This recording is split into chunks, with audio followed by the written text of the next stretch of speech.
আমাদের দাবি শিক্ষাই হচ্ছে জাতির মেরুদণ্ড। আমরা সেই শিশুকাল থেকে এটাই জেনে এসেছি যে শিক্ষাই হচ্ছে একটা জাতির মেরুদণ্ড। সুতরাং আমি বলবো যে আমার প্রাণের দাবি আমাদের সমস্ত শিক্ষকদের পক্ষ থেকে আমাদের মাননীয় প্রধানমন্ত্রীর কাছে আকুল আবেদন, আপনি এই জাতির মেরুদণ্ডকে সোজা রাখার জন্য আমাদেরকে সাহায্য করুন। আমরা টাকার জন্য বলি না, আমরা আমাদের কাজ আন্দোলন করা না, আমরা কখনো আন্দোলনকে প্রশ্রয় দিই না, আন্দোলনের দিকে তাকাই না। আমরা যে জন্য আজকে দাঁড়িয়েছি এটা আমাদের সম্মানের। আমাদের যদি টাকার জন্যই থাকতাম তাহলে আমরা বিদেশে প্রত্যেকে অনেক ভালো ভালো রিসার্চে থেকে যেতে পারতাম, কোটি কোটি টাকা বানাতে পারতাম।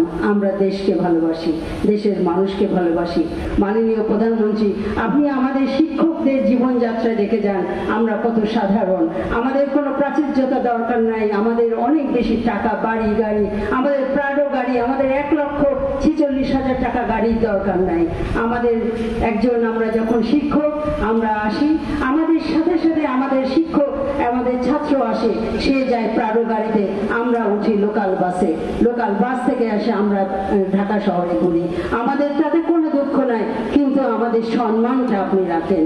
আজকে আমাদের দেশে ভালো ভালো ছাত্রদের ধরে রাখা যাচ্ছে না, কারণ আমাদের শিক্ষকরা, আমাদের ভালো ছাত্ররা শিক্ষকতা পেশায় এমনিতেই আসতে চাচ্ছে না।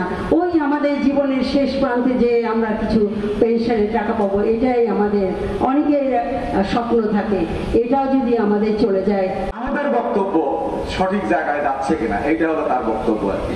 হ্যাঁ, আমরা এখানে কথাবার্তা বলছি, আসলেই সঠিক জায়গায় যাচ্ছে কিনা। দুই একটা ছোটখাটো পত্রিকায় বিশ্ববিদ্যালয় চতুর্মুখী ত্রিমুখী আন্দোলনের কথাবার্তা আসছে, আমাদের বক্তব্য যাচ্ছে কিনা আমি জানি না। ফিরোজ মাহমুদও ঠিক একই সুরে কথাবার্তা বলেছিলেন। ফিরোজ মাহমুদ এই মুহূর্তে চলে গেছেন।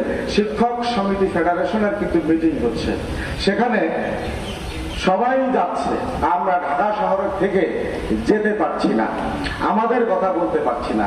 আবার এমনও হইতে পারে আমাদের যারা আছেন নামে মাত্র, তারা হয়তো অংশগ্রহণ করছেন কি করছেন কিনা সেটাও আমরা ঠিক মতো বুঝতে পারছি না। আর যদি তারা করে থাকেন তাহলে আমাদের যে বক্তব্য আমাদের ভিতর থেকে বেরিয়ে আসছে সেইটার প্রতিফলন সঠিক মতো হচ্ছে কিনা আমরা ঠিক বুঝতে পারছি না। সে কারণে আসলে আমাদের এরকম একটা সমিতি না থাকলে তাৎক্ষণিক একটা ইন্টেরিয়াম সমিতি থাকা দরকার আছে বলে আমি মনে করি। 2015 সালে যখন